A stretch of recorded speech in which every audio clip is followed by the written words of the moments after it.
ဒီနေ့အချိန်ထိနားမယူသေးတဲ့နမဲကျော်ကင်မှုဟောင်းများနံပါတ်1အနေနဲ့ကတော့နာနီပဲဖြစ်ပါတယ်။ကေဂျီရီရဲ့တောင်ပန်ကစားသမားဟောင်းနာနီကလည်းအသက်39နှစ်ရွယ်သည့်အနားမယူသေးပဲနဲ့ဘောလုံးလောကမှာဆက်ရှိနေသေးပါတယ်။နာနီယာပြီးခဲ့တဲ့2024ဒီဇင်ဘာမှာအနားယူကြောင်းကြေညာခဲ့သေးပေမဲ့လက်ရှိမှာတော့ဘောလုံးလောကလည်းပြန်လည်ဝင်ရောက်လာခဲ့ပါပြီ။လက်ရှိမှာတော့ကာဇက်စတန်ကလပ်တစ်ခုဖြစ်တဲ့အတိုဘေးတဲ့နဲ့စာချုပ်ချုပ်ဆိုထားခဲ့ပါတယ်။ဒါဟာနာနီအတွက်တော့စတက်သမျှ professional ကလပ်တစ်ခုလည်းဖြစ်လာခဲ့ပါတယ်။နံပါတ်2အနေနဲ့ကတော့ကာကာဝါပဲဖြစ်ပါတယ်။ရှင်ဂျီကာကာဝါဆိုရင်တော့ဂေဂျီရိုစီမှာပရင်50ကျော်သားကစားခဲ့ပြီးမြဲပရိသတ်တွေအမှတ်ရနေသေးတဲ့ကစားသမားဖြစ်ပါတယ်။2013ခုနှစ်တုန်းက Norwich နံပါတ်ကို hat-trick တင်ခဲ့တဲ့ပွဲစဉ်ကတော့ကာကာဝါရဲ့ဂိမ်းမှုဘဝမှာအမှတ်ရဆုံးပွဲစဉ်ဖြစ်ခဲ့ပါတယ်။လက်ရှိမှာအသက်36နှစ်ရှိနေတဲ့ကာကာဝါကကစားသမားဘဝကနေနားယူခြင်းမရှိသေးပါဘူး။ဂေဂျီရိုစီကနေထွက်ခွာပြီးတဲ့နောက်ဂျာမနီ၊ဂရီ၊ဘယ်ဂျီယမ်စတဲ့လိတွေမှာကစားနေပြီးတော့ပြီးခဲ့တဲ့2023ခုနှစ်မှာတော့ဂျပန်လိကိုပြန်ရောက်လာခဲ့ပါတယ်။လက်ရှိမှာတော့ကာကာဝါကဂျီလီကလပ်စီရီဇိုဥဆာကာအသင်းမှာကစားနေပါတယ်။နံပါတ်3အနေနဲ့ကတော့ဖက်ကာအိုပဲဖြစ်ပါတယ်။လာလီဂါမှာဂိုတင်မိုဆိုတူဖြစ်နေတဲ့ဖက်ကာအိုက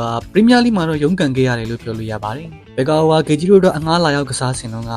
29ပွဲမှာ4ဂိုးပဲသွင်းယူနိုင်ခဲ့တာပါ။အဲဒီချိန်တုန်းကအသင်းရဲ့လဆအများဆုံးကစားသမားတွေကတယောက်အနေနဲ့အငှားလာကစားခဲ့တာဖြစ်ပါတယ်။လက်ရှိမှာအသက်39နှစ်ရှိနေပြီဖြစ်တဲ့ဖက်ကာအိုကကစားသမားဘွားကနေအနားမယူသေးဘဲနဲ့ကိုလံဘီယာကလပ်တစ်ခုဖြစ်တဲ့မီလန်နေရီယိုအသင်းမှာကစားနေခဲ့ပါတယ်။နံပါတ်4အနေနဲ့ကတော့ BP ပဲဖြစ်ပါတယ်။စာ LS ရဲ့ခေါ်ယူမှုတွေကမှထင်သလောက်ဖြစ်ထွန်းမလာခဲ့တဲ့သူတွေထဲမှာ BP ကလည်းတူပါဝင်ဖြစ်ပါတယ်။2010ခုနှစ်မှာလူငယ်ကျဝင်ကစားသမားလေးဖြစ်တဲ့ BP ကိုပေါ်တူဂီအင်အားကြီးကလပ်တစ်ခုဖြစ်တဲ့ Victoria အသင်းစီကနေခေါ်ယူခဲ့ပါတယ်။ဂျာတီအစခြေစမ်းပွဲမှာတင်ခြေစွမ်းပြနေတဲ့ BP ကိုစာ LS ကသဘောကျပါခဲ့ပါတယ်။ဒါကြောင့် Victoria အသင်းကိုရောက်ပြီး9ဘက်ခန့်အကြာမှာဈေးကွက်တစ်ခုထဲမှာပဲ KG က BP ကိုပေါင်9သန်းနဲ့ခေါ်ယူလိုက်ပါတယ်။အသင်းကိုရောက်ခါစားတော့ကဒိုလေးလက်သလို့ပါတင်စားခံခဲ့ရပေမဲ့ထင်သလောက်တော့ဖြစ်မလာခဲ့ပါဘူး။အခုလက်ရှိမှာတော့အသက်35နှစ်ရဲ့ရှိပြီဖြစ်တဲ့ BP ကစပိန်တတိယတန်းကလပ်တစ်ခုဖြစ်တဲ့အဗီဇာအသင်းမှာကစားနေပါတယ်။နံပါတ်5အနေနဲ့ကတော့ချစ်ချာရီတူပဲဖြစ်ပါတယ်။ဒေဖန်နီရဲ့အချစ်တော်လေးဖြစ်ခဲ့တဲ့ပဲစစ်လေးချစ်ချာရီတူကလည်းလက်ရှိအချိန်ကြီးကစားသမားဘွားကနေအနားမယူသေးပါဘူး။အသက်38နှစ်အရွယ်ရှိပြီဖြစ်တဲ့ချစ်ချာရီတူအနေနဲ့နောက်ဆုံးကစားပြီးခဲ့တဲ့အသင်းကတော့မက်ဆီကိုကလပ်ချီဖက်အသင်းမှာဖြစ်ပါတယ်